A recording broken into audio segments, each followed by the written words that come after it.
बहुत समय पहले की बात है। उन दिनों भारतवर्ष के एक विशाल राज्य पर सम्राट शत्रुजीत का राज्य था। वे केवल एक सम्राट नहीं थे, बल्कि एक ऐसे न्यायप्रिय और करुणामय राजा जो अपनी प्रजा को अपनी संतान समान मानते थे। उनके राज्य की विशेषता यह थी कि वहां न कोई भूखा सोता था, न कोई अन्याय का शिकार होता और न ही कोई अनाथ असहाय रह जाता। जब सारा नगर गहरी नींद में डूबा होता, तभी सम्राट शत्रुजीत अपने वैभवपूर्ण वस्त्र त्याग कर एक साधारण वेश में, मुख पर मिट्टी और धूल मलकर, चुपचाप महल के पिछले द्वार से नगर की ओर निकल पड़ते। उन्हें देखकर कोई उन्हें भिक्षुक समझता तो कोई थका हारा किसान। वे नगर की गलियों, बाजारों और झुग्गियों में घूमते, लोगों की बातें सुनते, उनकी पीड़ा को नीरवता से आत्मसात करते। जहां कहीं किसी पर अत्याचार होता या कोई भूख प्यास से तड़पता दिखाई देता, सम्राट का हृदय विचलित हो उठता। और फिर अगली भोर जब वह राजसी पोशाक में अपने सिंहासन पर बैठते तो रात में देखे गए अन्यायों का निवारण करते। जनता बस यही जानती थी कि उनका राजा अत्यंत दयालु है, परंतु कुछ विश्वसनीय मंत्रीगण ही इस गूढ़ रहस्य से अवगत थे कि सम्राट रातों में स्वयं नगर की दशा देखने निकलते हैं। यह केवल शासन करने का ढंग नहीं था, यह जनमानस के हृदय पर राज्य करने की कला थी। एक ऐसी ही शीतल रात्रि थी, मंद समीर चल रही थी, घरों के दीप बुझ चुके थे और सम्राट अपने गुप्त वेश में नगर की गलियों में विचर रहे थे। हर मोड़, हर छाया पर उनकी दृष्टि थी, कहीं कोई दुखी तो नहीं, कोई पीड़ित तो नहीं। इसी भ्रमण के मध्य जब वे एक संकरी और अंधेरी गली से गुजर रहे थे, तभी उन्हें धीमी धीमी फुसफुसाहटें सुनाई दी। वे ठिठक गए, सावधानी पूर्वक उन ध्वनियों की दिशा में बढ़े और देखा कि गली के एक कोने में 4 व्यक्ति बड़े रहस्यमय ढंग से आपस में कुछ चर्चा कर रहे हैं। वे छाया में छिपकर बातें सुनने लगे। वह चारों कोई और नहीं, नगर के कुख्यात चोर थे, रंगा, चमन, रतन और फकीरा। वे अगली चोरी की योजना बना रहे थे। चमन, जो सबसे चतुर था, फुसफुसाया, इस बार हर कदम सोच समझ कर रखना होगा, पिछली बार की चूक नहीं दोहरानी चाहिए। रतन बोला, इस बार शहर के सबसे धनी व्यापारी का माल हमारा होगा, वक्त की चाल पहचाननी होगी। फकीरा ने चारों ओर नजर दौड़ाई और सशंकित स्वर में कहा, धीरे बोलो, सुना है सम्राट ने अपने गुप्तचर छोड़ रखे हैं। कहते हैं वह स्वयं भी भेष बदलकर गलियों में घूमते हैं। तभी एक अन्य चोर व्यंग्य में हंसते हुए बोला, हाँ राजा, वह तो महलों में आराम करता होगा, हमसे मुकाबला करेगा। सम्राट चुपचाप सब सुन रहे थे। अब उन्हें निश्चय हो गया था कि नगर में फैली कई चोरियों के पीछे यही गिरोह है, किंतु प्रश्न यह था कि उन्हें रंगे हाथ कैसे पकड़ा जाए। रात्रि गहराती जा रही थी, गली वीरान थी, दूर कहीं कुत्तों के भौंकने की ध्वनि आ रही थी। सम्राट ने अब देर करना उचित नहीं समझा। उन्होंने अपनी मुद्रा बदली, चेहरे पर एक हल्की मुस्कान लाई और एक आवारा यात्री की भांति उन चोरों के पास पहुंचे। खांसते हुए बोले, अरे भाइयों, ये रात के सन्नाटे में किस शिकार की तैयारी हो रही है? अचानक अंधेरे में किसी अनजान की आवाज सुनकर चोर चौंक उठे, किंतु जब उन्होंने देखा कि वह एक थका हारा, मैले कपड़ों वाला सामान्य व्यक्ति है, तो उनका संदेह कुछ कम हुआ। रतन ने आंखें सिकोड़ते हुए कहा, तू कौन है बे, और क्या लेना देना है तुझसे? सम्राट हंसते हुए बोले, भाइयों, मैं भी तो तुम्हारी ही बिरादरी का हूं। कौन कहता है कि केवल तुम ही उस्ताद हो इस नगर में? मैंने भी बहुत बड़े हाथ मारे हैं, बस किस्मत जरा रूठी हुई है, नहीं तो इस वक्त किसी राजमहल में आराम कर रहा होता। फकीरा ने संदेह भरे स्वर में पूछा, अगर तू वाकई उस्ताद है तो कोई बड़ा कारनामा सुना। राजा ने गहरी सांस ली और गंभीरता से कहा, कारनामे बताऊंगा नहीं, दिखाऊंगा।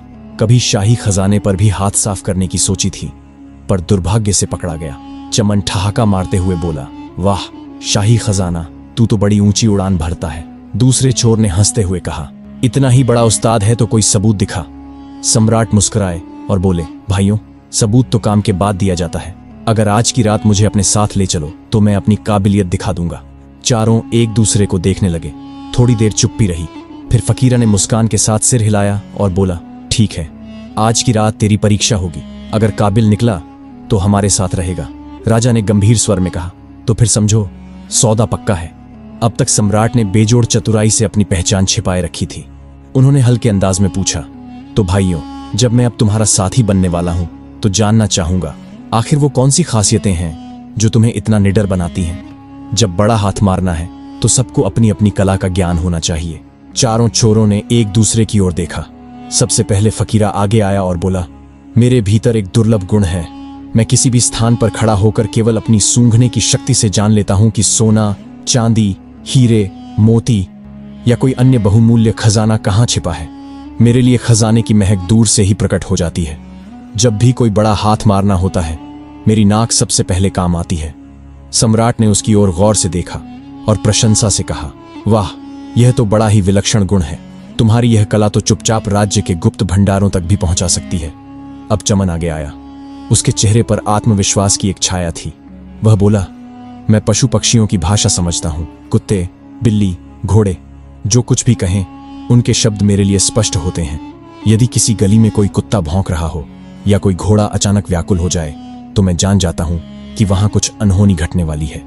सम्राट यह सुनकर कुछ क्षणों के लिए चुप रहा, फिर बोला, तुम तो प्रकृति की आवाजों को ही पढ़ लेते हो। यह गुण तुम्हें शत्रु के आने से पहले ही सचेत कर सकता है। अब तीसरे चोर रंगा की बारी थी। उसने अपनी जेब से एक पतली सी तार निकाली और गर्व से बोला, मैं ताले तोड़ने में निपुण हूं।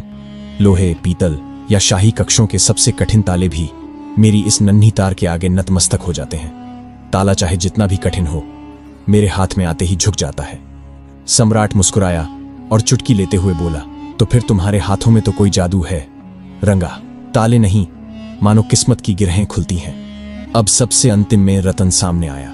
उसके चेहरे पर एक रहस्यमयी मुस्कान थी। उसने कहा, मेरा गुण सबसे निराला और सबसे खतरनाक है।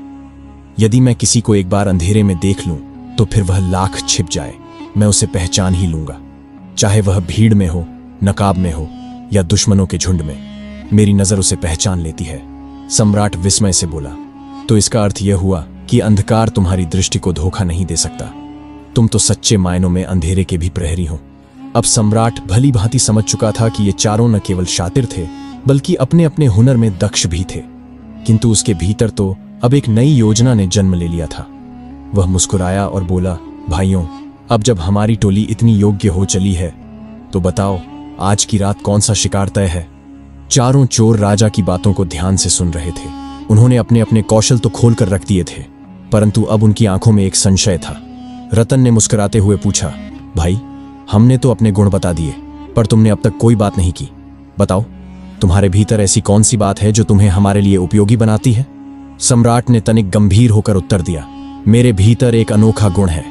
यदि हम कभी संकट में पड़ें, पकड़े जाएं या फंस जाए, तो केवल मेरी आंखों के एक इशारे से सज्जा भी टल सकती है और जान भी बच सकती है।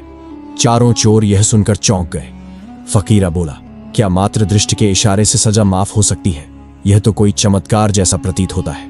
एक अन्य बोला, यदि यह सच है तो हमारे गिरोह में सबसे अनमोल गुण तुम्हारे पास ही है। तुम्हारे रहते हमें किसी चीज की चिंता ना होगी। राजा ने मन ही मन अपनी योजना को सुदृढ़ करते हुए कहा, छोटी मोटी चोरी से क्या लाभ? यदि जीवन भर चैन से जीना है तो एक ही बार इतना बड़ा हाथ मारो कि दोबारा जरूरत ही ना पड़े। और वह जगह है राजमहल का खजाना। ये सुनते ही चारों चोरों की आंखें लालच से चमक उठीं।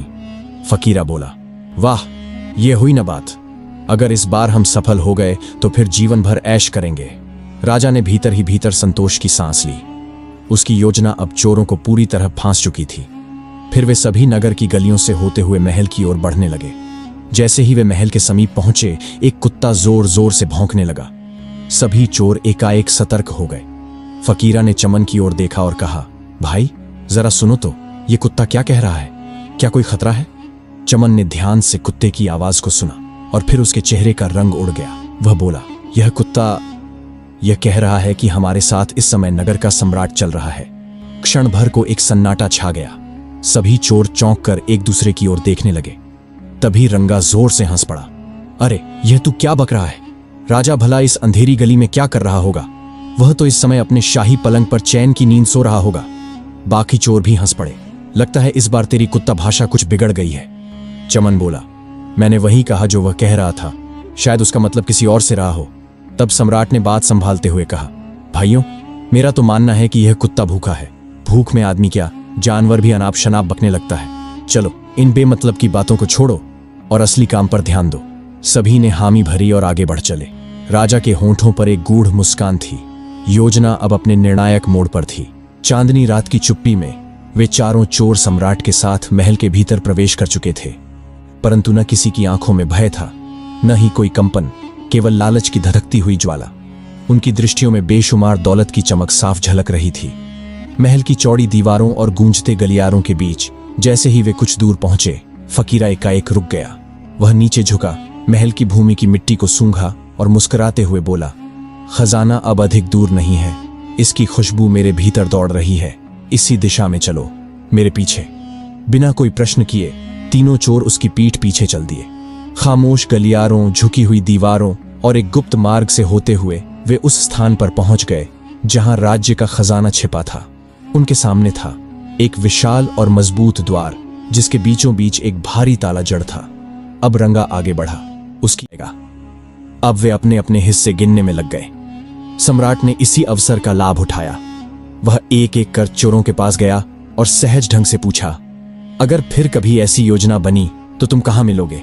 सबसे पहले फकीरा बोला, मैं तो बाजार के पास वाली सराय के बगल में ही रहता हूं, कोई बड़ा हाथ मारना हो तो वहीं आ जाना। इसी तरह सम्राट ने चमन, रंगा और रतन से भी उनके नाम और ठिकाने पूछ ली। चारों निश्चिंत थे। वे सोच भी नहीं सकते थे कि जो उनके साथ खजाने में घुसा था वही इस भूमि का सम्राट है।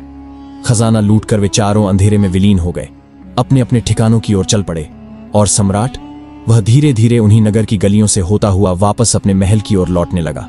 उसके मुख पर संतोष की गहरी छाया थी। उसकी योजना सटीक ढंग से चल रही थी।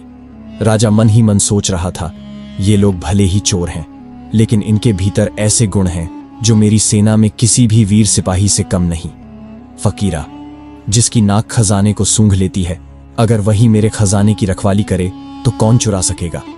रंगा, जो किसी भी ताले को पल में खोल दे, क्या वह मेरे शत्रुओं के दुर्ग में घुसने वाला बेहतरीन जासूस नहीं बन सकता? चमन, जो पशुओं की भाषा समझता है, वह मेरे हाथियों और घोड़ों की सेवा में क्यों नहीं लगाया जाए?